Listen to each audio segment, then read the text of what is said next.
Bom dia, pessoal! Estou organizando essa aula para terceiro e curso ao mesmo tempo. Então eu tive que ajeitar o conteúdo para que seja a mesma coisa para os dois e até onde está no livro de cada um, tá? É o livro 2, aqui esquece. É o livro 2 para o terceiro, Física 2, capítulo 5. Vocês vão encontrar esse conteúdo do terceiro colegial nessas orientações. Para o curso, livro 1 ainda, a gente começou depois, né?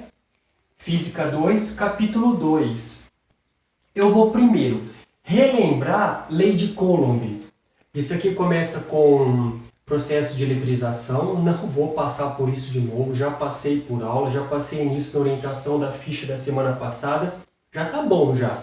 Mas vou relembrar Lei de Coulomb.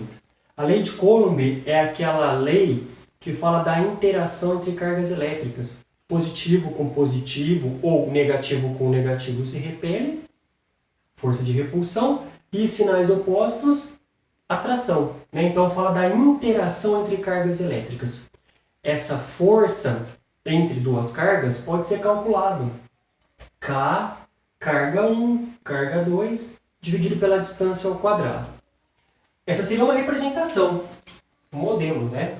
Duas cargas e sinais opostos se atraindo. Essas forças também respeitam a terceira lei de Newton, ação e reação.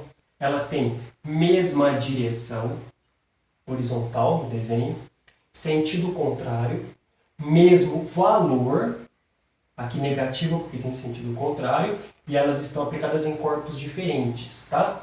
Então não importa se essa carga vale 10 coulomb e essa carga vale 0,1 coulomb. A força entre elas é a mesma, nas duas cargas, tá?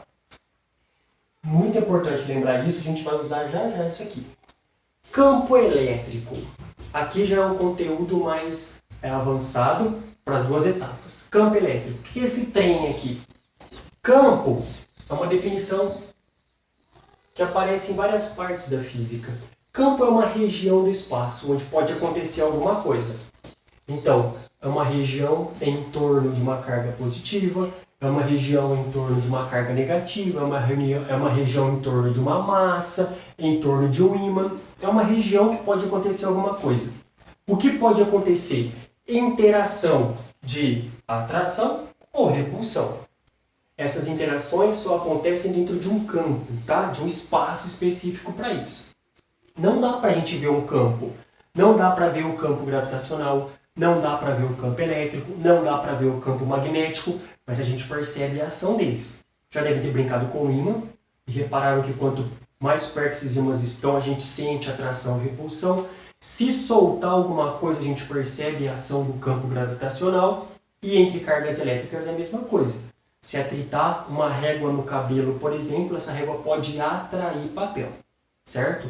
Não dá para ver, mas os caras acharam um jeito de representar isso daí.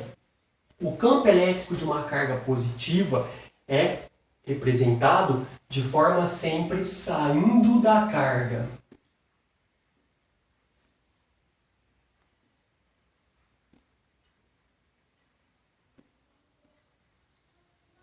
Dessa forma, tá? Como que eles chegaram nisso aqui? Eles colocaram aqui, próximo a essa carga positiva, um monte de carguinhas positivas também. Então, entre cargas de mesmo sinal, a gente tem repulsão. Eles desenharam os vetores disso daí e falaram que esses vetores representam o campo elétrico só. O campo elétrico de uma carga negativa é representado como um campo de aproximação, apontando para a carga. Nesse esquema.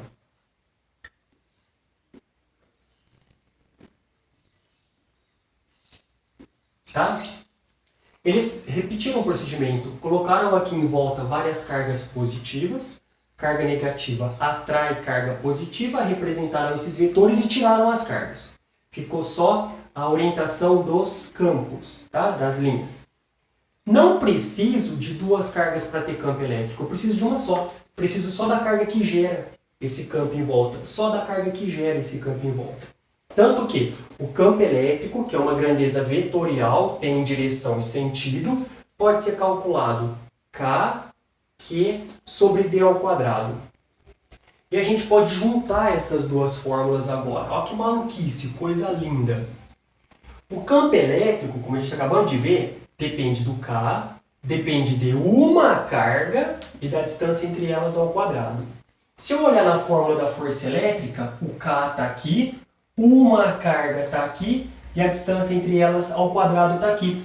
Então eu posso tirar tudo isso e colocar no lugar disso aqui o valor E, o valor do campo elétrico, e escrever assim: força elétrica é igual E vezes Q. A força elétrica, então, para existir força elétrica, precisa existir um campo elétrico. Para existir força elétrica, ela só vai acontecer numa região do espaço específica para isso. Região, para existir força elétrica, tem que ser um campo elétrico. E toda a carga dentro de um campo elétrico fica sujeita à ação de uma força, tá? Onde mais a gente pode ver isso? Ah, um detalhe aqui. Repara que essas linhas mais afastadas da carga, que nesses pontos, por exemplo, essas linhas estão mais distantes umas das outras. Quer dizer que quanto mais distante, menor é o campo elétrico. É um campo elétrico mais fraco, menos intenso. E aqui, por exemplo, perto da carga, essas linhas estão mais próximas umas das outras. Linhas mais próximas representam um campo elétrico mais intenso. Algumas vezes isso é representado em desenhos, por exemplo, assim, ó. Linhas que vêm. Oh, ficou feio, hein? Não gosto de coisa feia. Vamos lá, acertando aqui o nosso desenho. Uma outra linha que passa por aqui. Outra aqui. Outra aqui. Num desenho desse, falando que o campo elétrico vai da esquerda para a direita, com setinha, então do lugar onde ele sai, supostamente, a gente tem uma concentração de carga positiva. No lugar onde ele chega, supostamente, a gente tem uma concentração de carga negativa. Se a gente tiver dois pontos, um ponto A aqui e um ponto B aqui, uma pergunta sem cálculo nenhum pode ser: onde o campo elétrico é mais intenso? Nós vamos lembrar, o campo elétrico é mais intenso onde as linhas estão mais próximas umas das outras. Nesse caso, ele é mais intenso no ponto B. Ele é mais fraco no ponto A, onde as linhas estão mais afastadas, tá? É uma forma de julgar uma questão que pode aparecer de um monte de jeito. Outra forma para o campo elétrico. Aqui o campo elétrico não é uniforme. Ele é mais intenso perto da carga e ele vai ficando mais fraco. Na carga negativa a mesma coisa. Aqui mesma coisa. Campo elétrico mais fraco, campo elétrico mais forte. Algumas vezes ele pode ser uniforme, ter sempre o mesmo valor. Isso vai acontecer quase sempre entre placas paralelas carregadas com cargas opostas. Por quê? A gente acaba tendo esse desenho. Lembra que o campo elétrico sai da carga positiva, chega onde estão as cargas negativas? Então a gente pode desenhar eles assim. Ah, canetinho, não está na hora de você falhar ainda.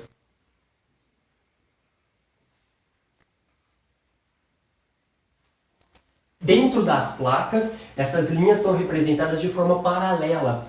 Paralela, inclusive, com o mesmo distanciamento entre elas. Dessa forma, quer dizer que em qualquer lugar, o campo elétrico acaba tendo o mesmo valor.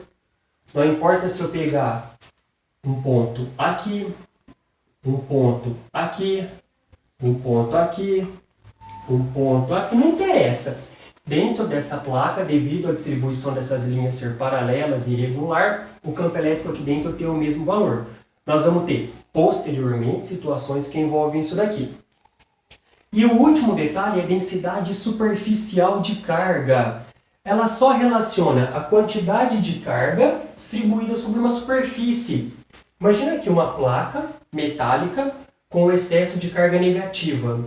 Se eu souber qual é a área dessa placa, se eu souber qual é a quantidade de carga que tem essa placa, eu consigo estabelecer então qual é a densidade superficial de carga. Vamos colocar a unidade de medida para tudo isso. Importante pra caramba. Força.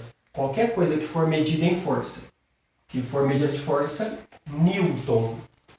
Campo elétrico. Unidade de campo elétrico é Newton por Coulomb. Unidade de carga, que aparece algumas vezes aqui. Carga sempre em coulomb.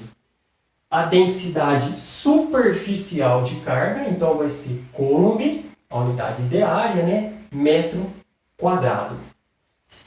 Bom, é uma aula curta, importante para a sequência do conteúdo, e vocês vão ter que memorizar isso daí. Lei de Coulomb, interação entre cargas elétricas, campo elétrico, a fórmula, claro, nós vamos precisar dela, e como esse campo elétrico é representado em carga positiva e negativa, a forma que nós relacionamos força elétrica e campo elétrico, vamos ver nos exercícios que isso acaba sendo bastante útil, e que campo elétrico uniforme acontece quando a distribuição dessas linhas é regular, tá? Elas são paralelas e de forma regular. Aí nós vamos ter um campo elétrico uniforme que vai depender então do que o problema passar para a gente. Densidade superficial, só a relação entre carga e área de um determinado objeto. Eu fecho o conteúdo teórico aqui. A partir de agora eu vou resolver exercícios de forma separada, tá? Os exercícios, olhando aqui, do capítulo 5 do terceiro, vou resolver todos. E os exercícios do capítulo 2. Vou deixar os links para vocês. Qualquer dúvida, pode mandar pergunta lá no Classroom, certo? Professor, não entendi, pode explicar de novo? Tem um outro exercício. Eu sei que as coisas estão meio corridas. Gravar isso aqui demora, porque depois passa por uma edição rapidinho no meu estúdio Warner Bros. Depois joga para a internet aqui não é a melhor de todas, tá? Demora um pouquinho, mas eu prometo que vou me esforçar bastante para responder todas as dúvidas.